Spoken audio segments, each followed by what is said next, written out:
Today's book structure is a recent invention called a label binding. This binding was first described in the Journal of the Society of Bookbinders by the inventor Carmencho Arregui.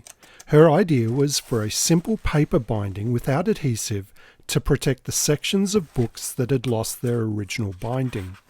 This might be classed as a conservation binding, but I'm not a fan of this terminology and it's not defined anyway. It's a very simple binding with the sections sewn on two thin cord sewing supports, with the sewing supports used to attach the wraparound limp paper cover. These sewing supports run the partial length of the book along the outside hinge. A label is wrapped around the sewing supports on the outside, which protects them and gives the binding its name. At a sale, I picked up a small pile of pamphlets that are part of a Latin course, which I'll use to demonstrate with. This is exactly the type of material I had in mind for this binding. Nearly all this type of material will be stapled, thus the first job is staple removal. I'll show a minute of this now, but for the full details on staple removal, check out the staple removal video. I used to get lots of requests to bind magazines, comics, and serials together into a single book. I'm not a fan of doing this as it's very damaging to the original object. When I came across the label binding, I thought it might be a good compromise solution for bringing this type of material together. Even though I was very happy with my initial experiments with it, I haven't used it much. While doing the sewing, I'll discuss the pros and cons of using this structure so you can make an informed decision as to whether you would like to use it.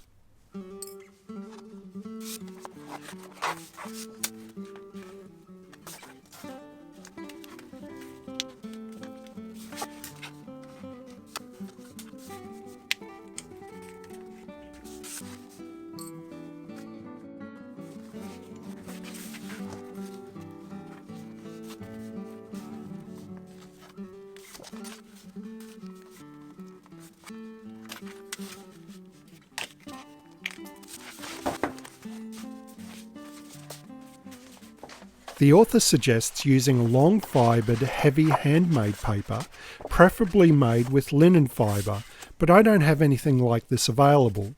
Parchment would make a very durable cover, and is also expensive. If the original material is valuable, parchment would be justified. The cover material should be in harmony with the content. My pamphlets are cheap bond paper, and thus 300 GSM buff card is perfectly acceptable. The instructions call for a piece of covering material 4.5 times the width of the book and a bit taller.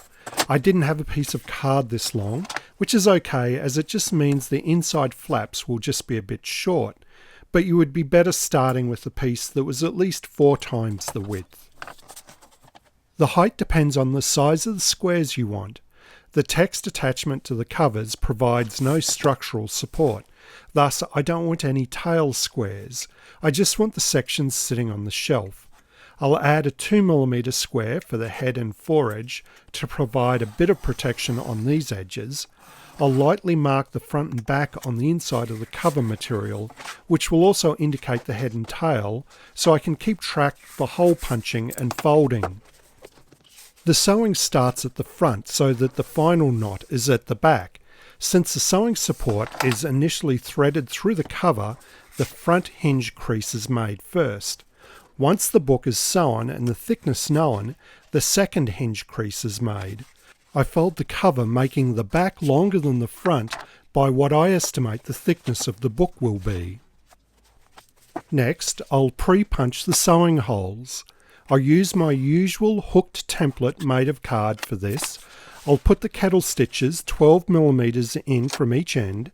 The position of the supports will determine the size of the label on the spine. The further apart they are, the more secure the text is in the cover. But you don't want the label to be too long. I chose to make the label about half the height of the book and equally spaced head to tail. I also determined that spacing the supports 102mm apart put the holes over many of the staple holes. Thus, I was only slightly enlarging these holes, not making new ones. Unfortunately, staples are never precisely positioned. This all determined the hole positions for the sewing. Normally, I mark out the punching template referenced from the head, but in this case, I don't have squares at the tail, so I'll do everything from the tail, which takes a bit of getting used to. The main thing to concentrate on is only punching holes for the supports in the cover, no kettle stitches for the cover.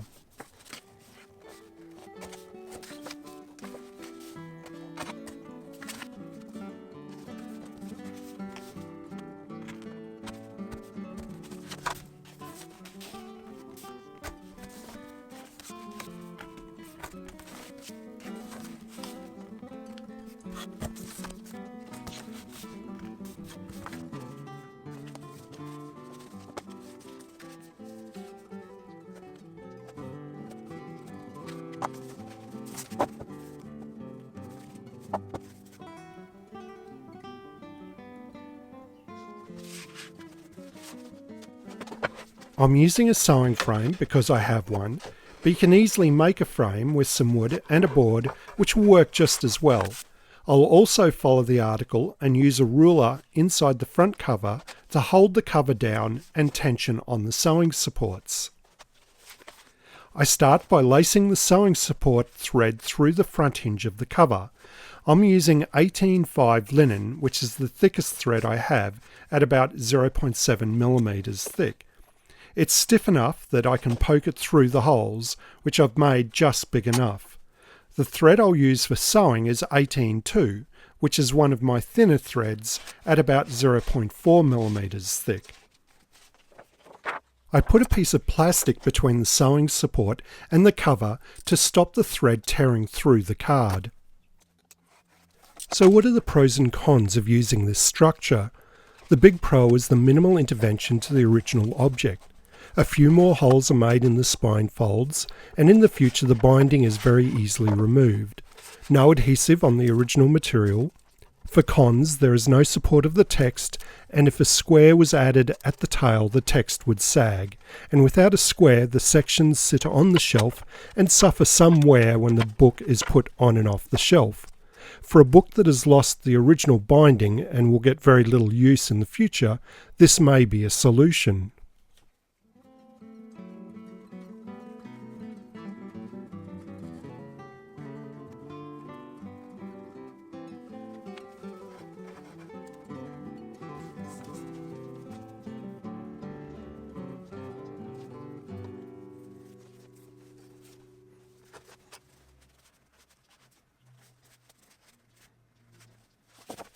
The sewing is straightforward.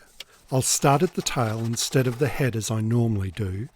Since there's no square at the tail, I'll use this end to do all the aligning. I sew as normal for flexible sewing, that is sewing on a single raised cord. I exit the sewing support location on the opposite side of the direction of travel of the thread, wrap around the thread and back in the same hole. The main thing to watch out for is not piercing the thread on the way back in. I'll demonstrate this at about the 10-minute and 40-second mark. As is my new normal practice, I don't join the first and second sections with a square knot. Instead, I leave a longer tail at the start of the sewing, and once the sewing is complete, I come back and do a double kettle stitch at the start. This is much nicer than using the thick square knot. The first kettle stitch is at the end of the third section. The back cover can get in the way. With the sewing frame I can tuck it underneath, or I could have brought the frame to the edge of the bench and let it hang down. But instead of using it to rebind a book, let's consider my idea to use it on pamphlets or periodicals. Binding of this type of material in libraries is or was very standard. It was a necessity to make the material accessible. And many people have fond feelings towards bound periodicals from positive library experiences. They want the same for their home, for their library. However, the process of conversion to volumes is very rough on the original material. In many instances, the spine folds were guillotined off and the sheets oversewn or lumbecked and very forcefully rounded and backed. The inner margins were greatly reduced in the process, and the rigid spines made them difficult to open flat. This is not something I wish to subject my original material to.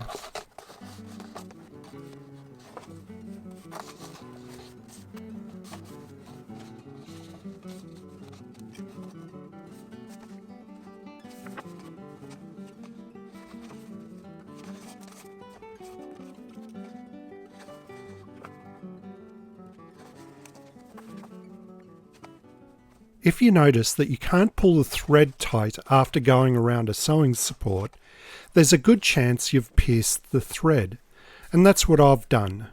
This has to be rectified.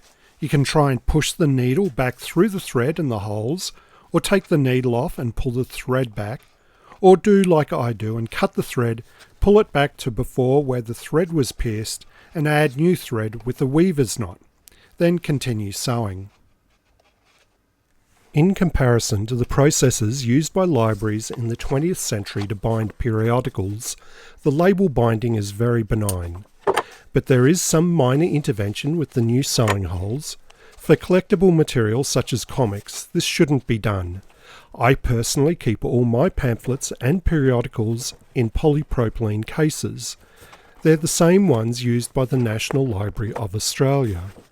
The NLA sold these for many years. When they announced they were going to stop selling them to the public a few years ago, I bought a couple of hundred of them in different sizes. They should last me at least a decade. My advice is that anything of collectible or financial value be kept in original condition in enclosures. If you have unremarkable material that is mainly of value to you for some reason, and you'd like to bind it in a way that makes it easier to read and access, then the label binding might be the solution.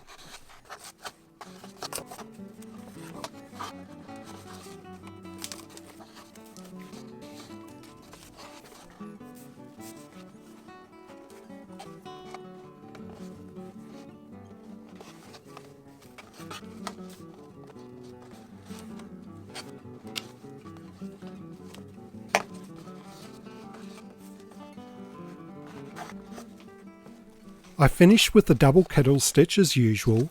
What was not usual was the camera running out of batteries just as I was finishing off.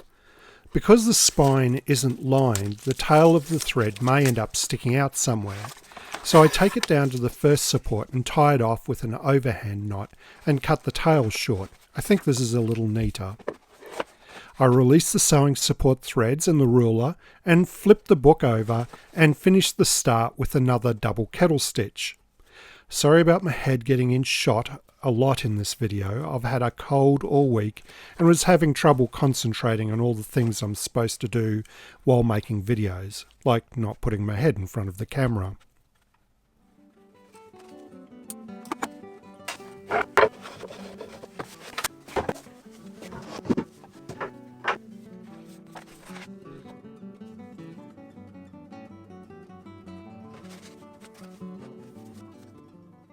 I measure the thickness of the text and lightly score a line this thickness away from the front hinge and fold the back hinge. I also fold the foredge flaps by marking the thickness of the square away from the text, 2 mm in my case, and again scoring. Before I fold the flaps, I check their widths. Mine happen to be almost exactly the same width, so I don't have to do anything. If I'd started with a wider piece of card, I would have to cut them to just less than the width of the book so that they could fold inside.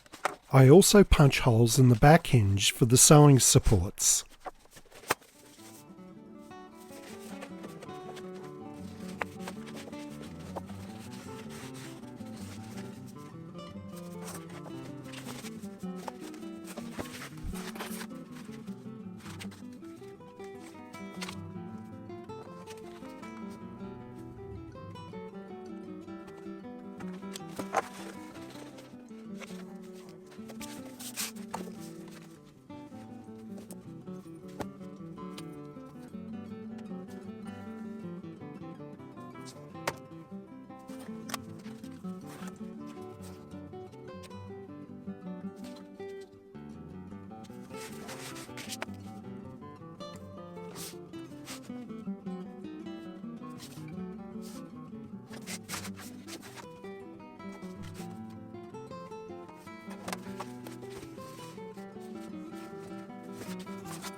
I bring the back sewing support at the head to the outside of the cover, but leave the tail thread inside. The label is made with another piece of card 3 times the width of the book, and the height is just less than the distance between the sewing supports. It's important the grain direction of this card is head to tail to allow for crisp folds. I then fold in 3 such that the inside fold is slightly less than the width of the middle section. You could just write on the label, but I print out a label which I glue to the card.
To attach the label, I hook it under the front support thread and lay the tail support thread inside it. Then, using some waste, I glue the hollow together.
I push the sewing support thread back into the last hole so it's back on the inside, and I tie the 2 ends of the thread together with a very creative knot. I'm sure there's a better knot than I used. Use whatever knot you know that produces the least bulk. The instructions say to fray out the tails and tuck them behind the spine.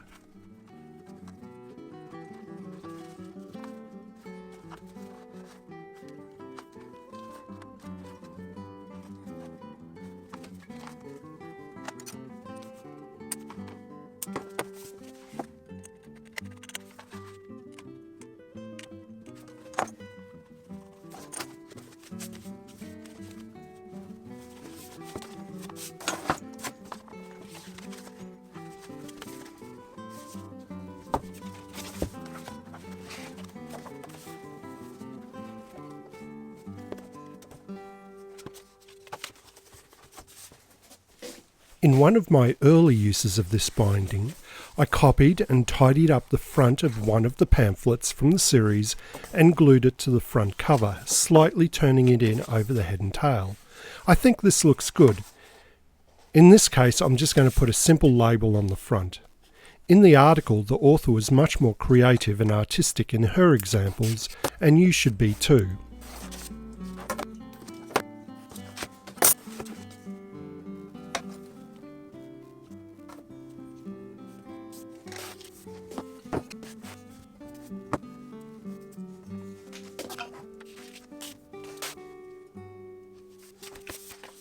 And that's the label binding finished.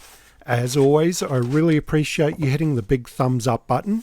If you're able and want to, you can support the making of more videos like this through Patreon or with a one-off contribution, and the details are in the description below. If you want to be notified of my future videos, please consider subscribing. Until next time, cheerio.